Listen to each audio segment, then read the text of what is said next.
हे आहे BTV network आणि आपण पाहत आहात चॅनल बी, प्रतिबिंब जनमनाचं.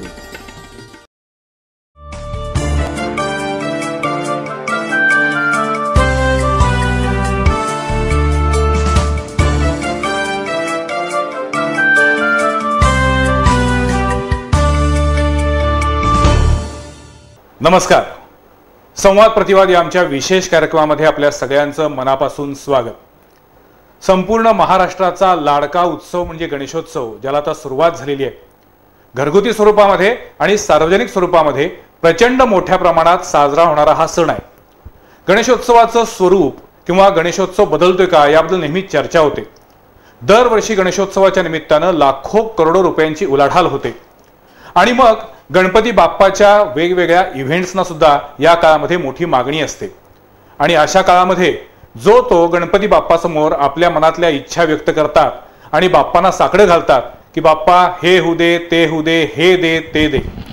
या सगळ्या पार्श्वभूमीवरती जेव्हा आपण कोल्हापूर शहराचे, जिल्ह्याचे आणि एकूणच मानव जातीचे प्रश्न विचारात घेतो, तेव्हा मला असं वाटतं की बाप्पांना सुद्धा काय काय विचार करावा लागत असेल, बाप्पा किती वेगवेगळ्या लेवलला काम करत असतील आणि बाप्पांची डिझास्टर मॅनेजमेंटची टीम केवढी मोठी असेल, केवढी मोठी त्यांची मेमरी असेल, केवढी मोठी हार्ड डिस्क असेल.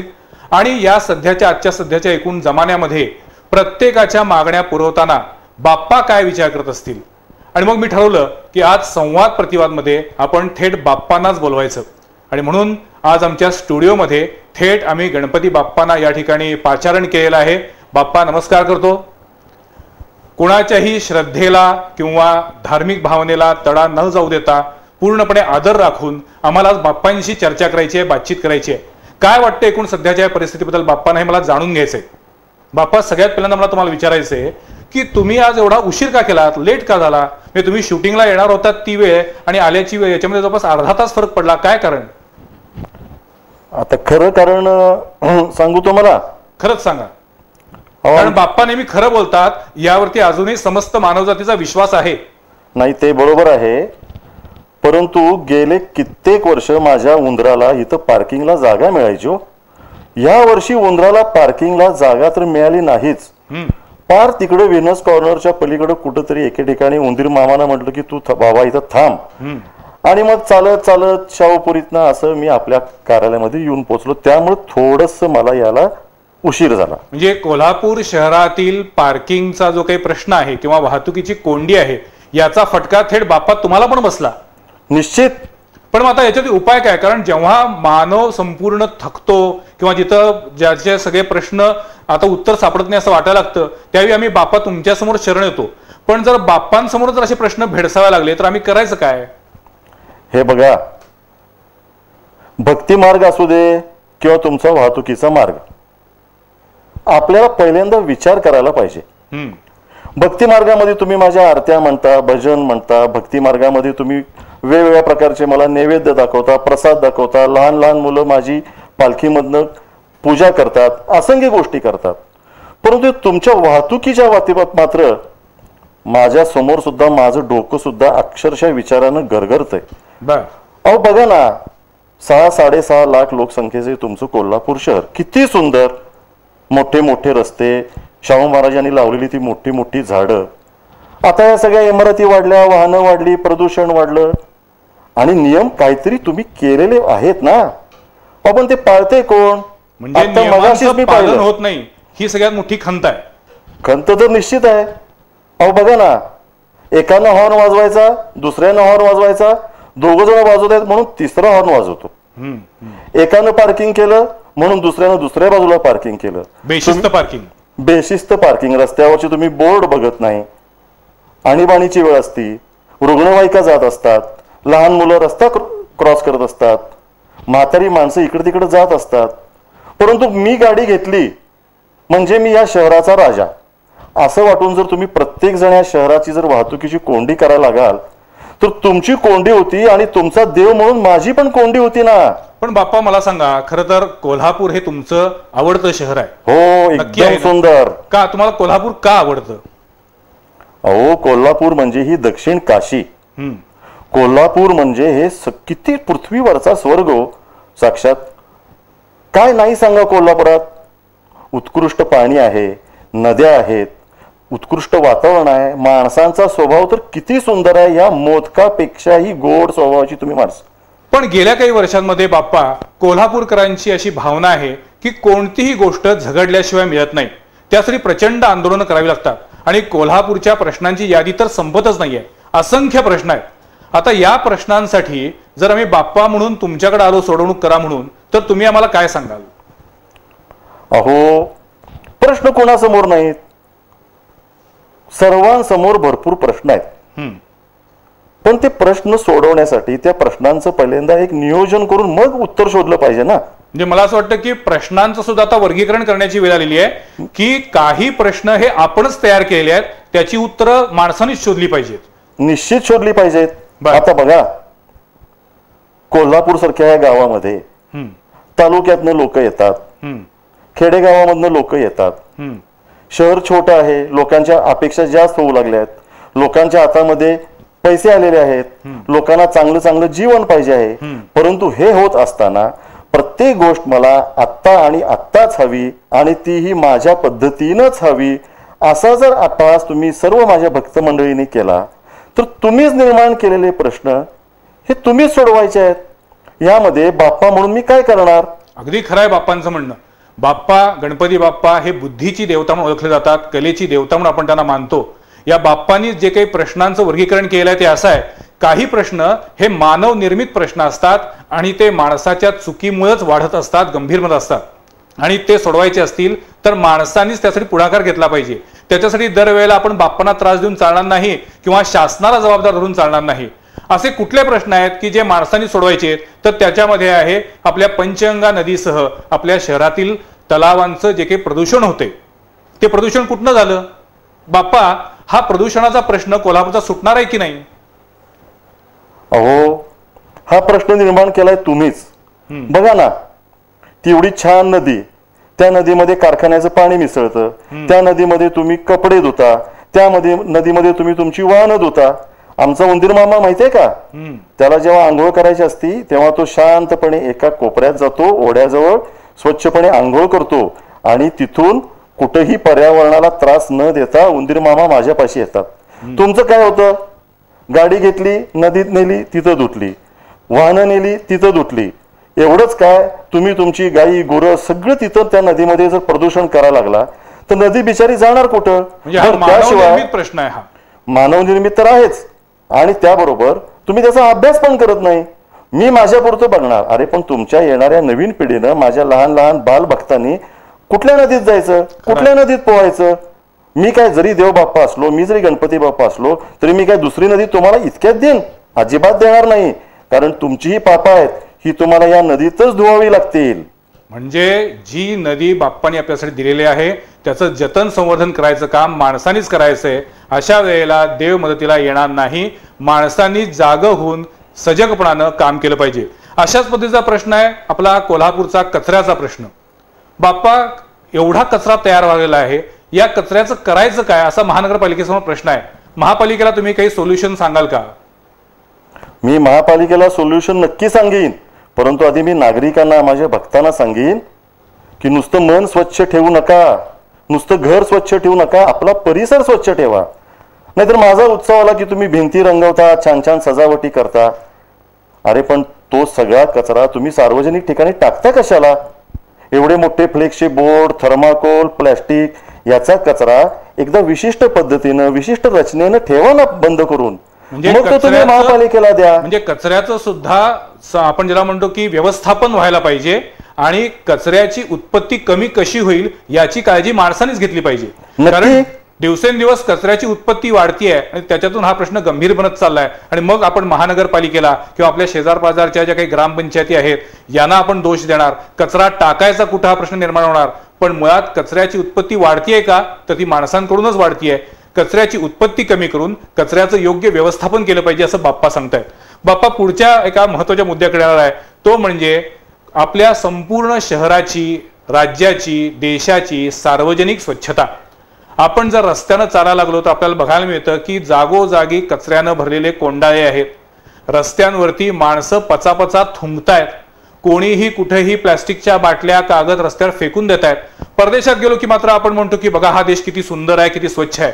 पण आपल्या देशात आल्यानंतर मात्र आपण पुन्हा एकदा सार्वजनिक स्वच्छतेचे 3 तेरा वाजवतो. अशा वेळेला आम्हाला सगळ्यांना चांगली बुद्धी कधी येणार?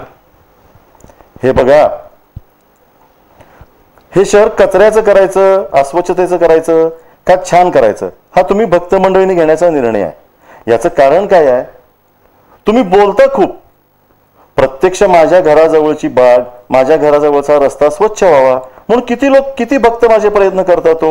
जे करतात त्यांची तुम्ही चेष्टा करता, जे करत नाहीत त्यांची तुम्ही पूजा करता. आणि जर कचरा हटवायचा जर असेल तर तुम्हाला तुमच्या स्वतःपासून त्याची सुरुवात करावी लागेल.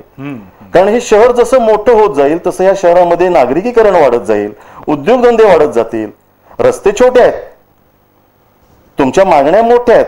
पण ह्यामध्ये हा कचरा आपण कमीत कमी कसा करू, कचऱ्याचं वर्गीकरण कसं करू, आणि सार्वजनिक स्वच्छतेमध्ये तुम्ही खूप मागे पडलेला आहात. कारण मी तुम्हाला सांगतो, मी जेव्हा असे संपूर्ण देशभर प्रवास करत असतो तेव्हा लहान लहान मुलं, माणसं आपापला कचरा व्यवस्थित गोळा करून ठेवतात. परंतु तुम्ही म्हणता स्वतःच हे गाव कलापूर आहे, मी 14 विद्या 64 कलांचा अधिपती आहे, मला हे कलापूर आवडतं.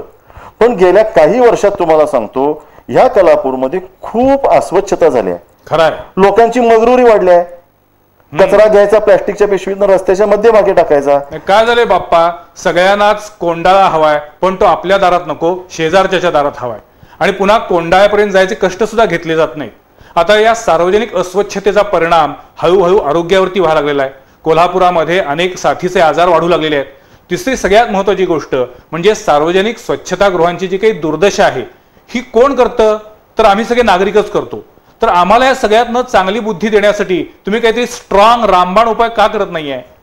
कारण आज कोल्हापूर शहरामध्ये असे अनेक सार्वजनिक शौचालय आहेत की ती महानगरपालिकेनं बांधल्यानंतर त्यांची मोडतोड केली जाते. त्याच्यामध्ये मोठमोठे दगड टाकले जातात, तिथले जे काही नळ असतील ते पळवून नेले जातात. इतकंच काय, पण रस्त्यावरचे दिवे सुद्धा मुद्दाम फोडले जातात. ही जी काही आमची मानसिकता बदलत चाललेली आहे, ही मानसिकता तुम्ही सरळ करा, एवढीच तुमच्याजवळ आमची विनंती आहे, प्रार्थना आहे. मी निश्चित मानसिकता करतो, परंतु मला एक तुम्ही सांगा, हे करण्यामागचं किंवा तुम्ही जे मगाशी म्हटला की सार्वजनिक ठिकाणची दिवे फोडले जातात, काय मिळतो तुम्हाला? एका बाजूला तुम्ही ते दिवे फोडायचे आणि एका बाजूला मोठमोठे डॉल्बी लावून माझं तुम्ही कौतुक करायचं, माझं स्वागत करायचं किंवा माझ्या स्वागताचं नाटक करायचं. हे मला अजिबात चालणार नाही. अरे, ज्या दिव्याखाली मुलं अभ्यास करतात, ज्या दिव्यामुळं एखादा वृद्ध माणूस रस्ता क्रॉस करू शकतो, तो दिवा तुम्ही फोडणार आणि मोठमोठी दिव्यांची आरास करून तुम्ही भक्तीचं नाटक करता भक्त मंडळी हो. त्यापेक्षा असं करा, जे काही तुम्हाला जी वर्गणी मिळालेली आहे या वर्गणीतनं एखादं सार्वजनिक बाग, एखादं उद्यान, एखादा दिवा, एखादा प्रकल्प सुरू करा. मला खूप आनंद होईल. अरे, मी काय केवळ हे मोदक खाणारा देव नाही आहे. मला हे जसे आवडतात तसे तुमच्या सगळ्यांच्या मधले गोडगोड स्वभाव, गोडगोड काम सर्व काही आवडतं ना. हे तुमची अशी अपेक्षा आहे की या गणेशोत्सवाच्या निमित्तानं प्रत्येक माणसानं आपल्यातील देवत्वाला आवाहन द्यावं, आपल्यातील कलागुणांना बाहेर काढावं आणि आपल्यातले जे गुण किंवा जे अवगुण आहेत या दोन्हींचं एक स्वतःशी आत्मपरीक्षण करून त्यातल्या गुणांना चालना द्यावी आणि अवगुणांना मागं टाकावं. पण बाप्पा, हे सगळी बुद्धी तुम्हीच देणार आहात. पुन्हा विषय येतो तो म्हणजे आपल्या या संपूर्ण देशातल्या परिस्थितीचा. लोक म्हणतायत की आम्हाला आमच्या रोजच्या जगण्याची धडपड लागलेली आहे, एवढा विचार करायला मला वेळ नाही. रोजच्या जगण्याची लढाई आहे आमची. भ्रष्टाचार आहे, लाच आहे, इथं प्रचंड बेरोजगारी आहे, व्यसनाधीनता वाढतीये. अशा परिस्थितीमध्ये कलियुगामध्ये सर्वसामान्य माणसानं जगायचं कसं? अरे, जगायचं कसं म्हणजे धर्म, अर्थ, काम, मोक्ष ही आपण दिलेली संस्कृती आहे. पहिल्यांदा धर्माचं पालन करा. आणि धर्माचं पालन म्हणजे केवळ ते तुमच्या देवाऱ्यापुरतं नव्हे, ते तुमच्या जीवनामध्ये आलं पाहिजे. म्हणजे मला असं वाटतं तुम्हाला धर्म जो अपेक्षित आहे तो जाती धर्मातला धर्म नसून मानवता धर्म आहे. 100% तुम्ही रुग्णांची सेवा केली पाहिजे, तुम्ही गोरगरिबांना सहकार्य केलं पाहिजे, तुम्ही शिक्षणासाठी मदत केली पाहिजे, पाप केलं नाही पाहिजे. म्हणजे असं केलं पाहिजे की जिथं तुमचा भ्रष्टाचार चालतोय त्याच्याकडे कानाडोळा करणं हा सुद्धा भ्रष्टाचारच हो. तर तो भ्रष्टाचार चालला असेल तर संबंधितांना जरूर कळवा. कारण तुम्ही जर सुरुवात केली तर आपोआप या देशामधले, या मानवजातीमधल्या एक एक समस्या शांतपणे दूर होतील. कलियुग जरी असलं तरी चांगलं काम करणं हे तुमच्या माझ्या हातात आहे. हा, पण मग बाप्पा मला सांगा की माणसानं काय करायला पाहिजे हे तुम्ही सांगितलं, पण सर्वसामान्य माणूस काय म्हणतो की मी एक छोटासा माणूस आहे, मी काय करणार, किंवा मी एकटा करून कुठे पुढे पडणार आहे, सगळेच जण असं करतायत म्हणून मी पण करतोय. ही मानसिकता जर बदलायची असेल तर कुठनं सुरुवात केली पाहिजे? हे बघा, कोणी छोटा किंवा कोणी मोठा नसतं.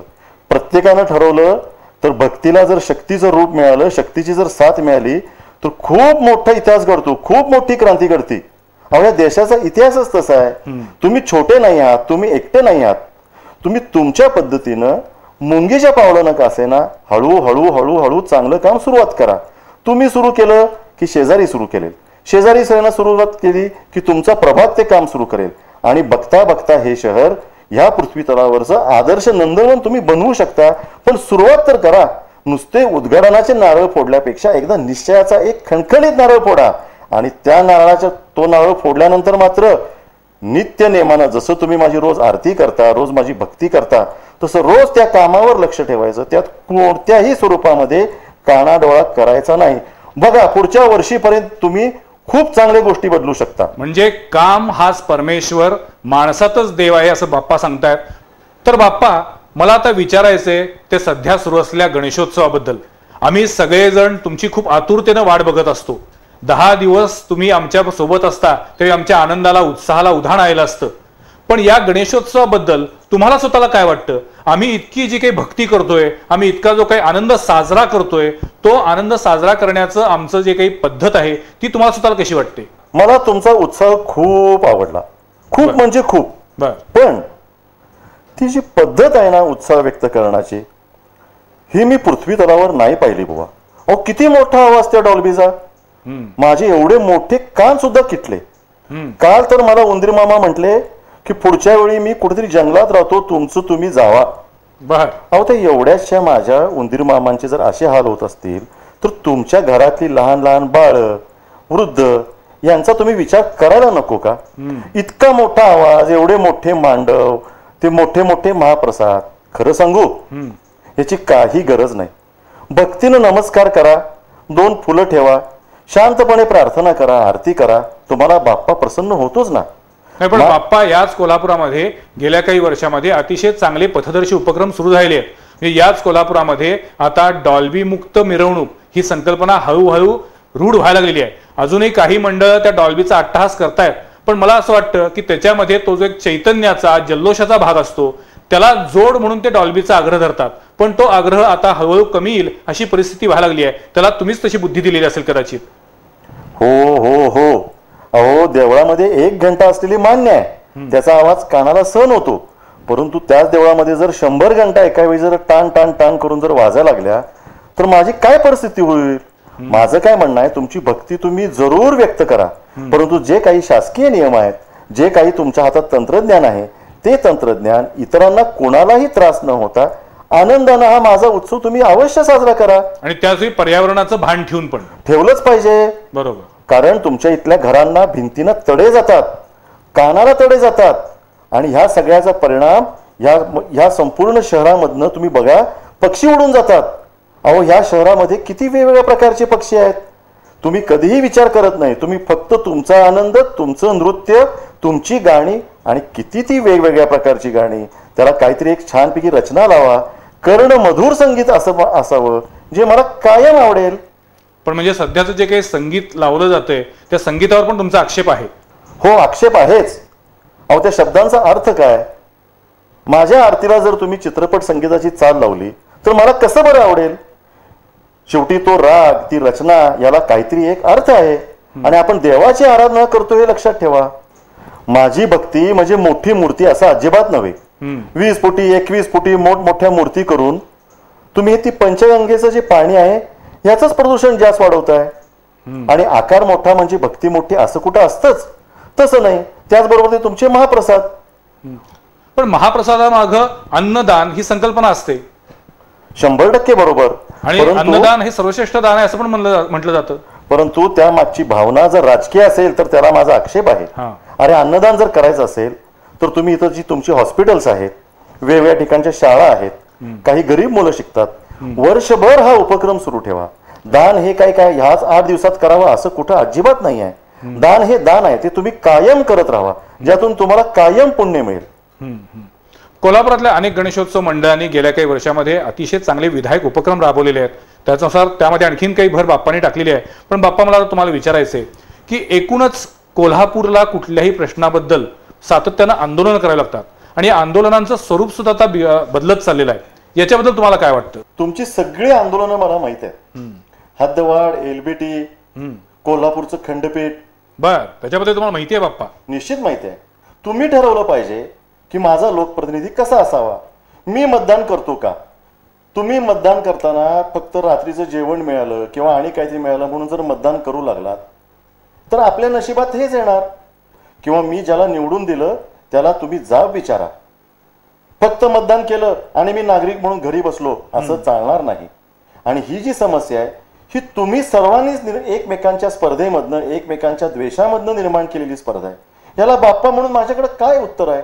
हा तुमच्या स्वभावाचा दोष आहे. पण मग कोल्हापुरी माणसाबद्दल तुमचं काय मत आहे? तुम्हाला कोल्हापूर शहर तर आवडतं, हो, कोल्हापुरी माणूस आवडतो असंही म्हटलात. मग कोल्हापुरी माणसामधले कुठले गुण तुम्हाला आवडतात आणि कोल्हापुरी माणसानं कुठले दुर्गुण आता दूर सारले पाहिजेत, दूर लोटले पाहिजेत? हे बघा, कोल्हापुरी माणूस एकदम दिल खुलास, मन मोकळा. पण हा मन मोकळा माणूस आता कुणाबरोबर तर असा फरफटत जाऊन उपयोग नाही. त्यानं स्वतःचा स्वाभिमान ठेवला पाहिजे, त्यानं विचार केला पाहिजे. त्यानं केवळ या शहराचाच विचार न करता जगात काय चाललंय, भारतात काय चाललंय, राज्यात काय चाललंय हा विचार करून येणारा प्रत्येक दिवस, प्रत्येक गोष्ट केली पाहिजे. वाचन वाढवलं पाहिजे, त्यानं एकमेकाशी सुसंवाद साधला पाहिजे. हे जर झालं तर आपोआप या कोल्हापूरच्या माझ्या आवडत्या भक्तांना खूप छान छान छान गोष्टी बघायला मिळतील. बाप्पा, खूप वेळ घेतला तुमचा, पण मला एवढंच सांगा की आम्हाला कोल्हापूरकरांना तुम्ही काय काय आशीर्वाद द्याल? खूप खूप खूप माझे आशीर्वाद आहेत तुम्हाला. अरे, तुमच्याकडे शक्ती आहे, तुमच्याकडे बुद्धी आहे, तुमच्याकडे कौशल्य आहे, तुमच्याकडे कला आहे, तुमच्याकडे एवढा मोठा राजर्षी शाहूंचा वारसा आहे, निसर्ग आहे, नद्या आहेत, डोंगर आहे आणि सगळ्यात महत्त्वाचं म्हणजे काहीतरी करून दाखवण्याची प्रत्येक वेळी जिद्द मला या कोल्हापुरात दिसते. ज्या ज्यावेळी गणेशोत्सवाला मी येतो त्यावेळी वेगवेगळी मंडळं असंख्य वेगवेगळे चांगले कार्यक्रम करत असतात, वेगळ्या उत्साहानं भरलेले असतात. हे सातत्यानं पुढं चालू ठेवा.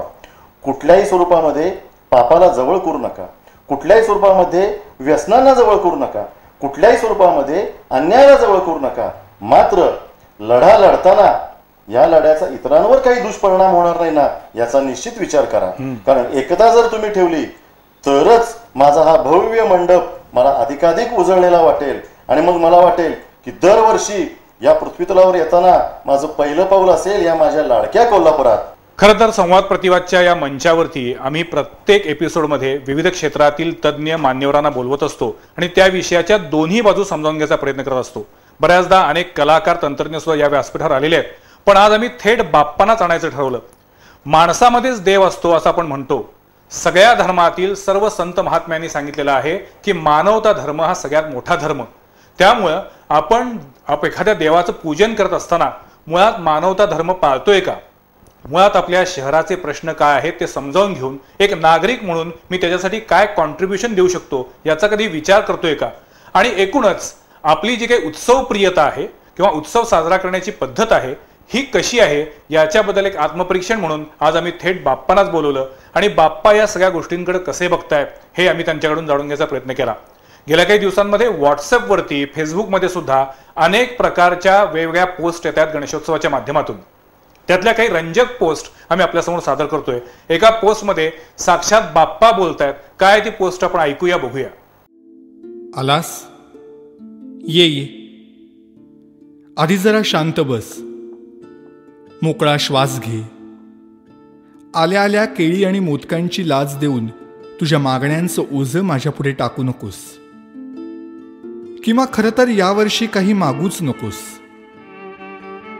मागच्या वर्षीच्या तुझ्या मागण्यांचं काय झालं हे देखील विचारू नकोस, कारण कितीही मागण्या पूर्ण केल्या तरी तुमच्या अपेक्षा वाढतच जातात. आता यापेक्षा मोठं पोट नाही झेपायचं मला. त्यापेक्षा असं कर, यावर्षी माझ्याच काही मागण्या पूर्ण कर. बघ जमतंय का? यावर्षी तरी निदान माझ्यासमोर दुसऱ्याचं वाईट चिंतू नकोस. उगीच माझ्या नावाखाली खोटी वर्गणी उचलू नकोस. रात्रभर जागू नकोस, जागलास तरी पिऊ नकोस, प्यायलास तरी निदान झिंगू नकोस. नकोय रे मला 30 तोळ्यांची माळ. जमलंच तर स्पीकरचा व्हॉल्यूम कमी कर थोडा. अश्लील शब्दातली तुमच्या गाण्यांची लिरिक्स ऐकवत नाहीत मला, आणि बघवतही नाही तुमच्या कॉम्प्लेक्सच्या गॅदरिंगमधला नंगा नाच. अशक्य होतं रे मला हे 10 दिवस तुमचा तमाशारूपी उत्सव सहन करणं. हात जोडून मागणं मागतो तुझ्याकडे. जागा हो, सुसंस्कृत हो, खोटेपणा सोड, स्वार्थ सोड, कधीतरी प्रामाणिक होऊन बघ. माणुसकीची नशा चढव, परोपकाराची झिंग चढव. 100% मेहनत कर. स्वतःला ईश्वरी अंश मानणाऱ्या लोकांपासून सावध राहा. त्यांच्या आधाराने जगण्याचा प्रयत्न करून स्वतःतला आत्मविश्वास हरवून बसण्यापेक्षा तुझ्यातलं देवत्व मनापासून जप. दहशतीने जग जिंकण्यापेक्षा प्रेमाने मन जिंक. श्रीमंतांचे जोडे पुसण्यापेक्षा गरिबांचे पाय धू. पैशाने श्रीमंत होण्यापेक्षा मनाने श्रीमंत हो. बघ आता यातलं किती तुला झेपतंय. रागावू नकोस भक्ता, आणि रित्या हाताने जाऊ नकोस. नेहमीच मागत राहण्यापेक्षा अखंड देत राहण्यातला आनंद तुला लवकर लाभो, हाच माझा आशीर्वाद. सोशल मीडियाच्या माध्यमातून पुन्हा एकदा गणपती बाप्पांच्या आगमनानंतर वेगवेगळे प्रश्न उपस्थित केले जातात आणि त्याला उत्तर शोधण्याचाही प्रयत्न केला जातोय. आज आमच्या स्टुडिओमध्ये आम्ही हा एक वेगळा अभिनव उपक्रम राबवला. त्याच्यामागची भावना हीच होती की खरोखर या उत्सवाच्या माध्यमातून आपण किती सजग नागरिक आहोत, आपण आपल्या शहराबद्दल, आपल्या वागणुकीबद्दल, वर्तणुकीबद्दल कितपत जागरूक असतो हे स्वतःला एकदा काहीतरी विचारावं, त्याची उत्तरं शोधावीत. म्हणून आज आम्ही बाप्पांना पाचारण केलं आणि बाप्पा आमच्या स्टुडिओमध्ये आले. त्याबद्दल पुन्हा एकदा मी त्यांना वंदन करतो. पुढच्या सोमवारी पाहायला विसरू नका आणखीन एका विषयावरील चर्चा संवाद प्रतिवादमध्ये. तत्पूर्वी हा एपिसोड आपल्याला कसा वाटला याबद्दलच्या आपल्या प्रतिक्रिया आम्हाला जरूर कळवा. धन्यवाद.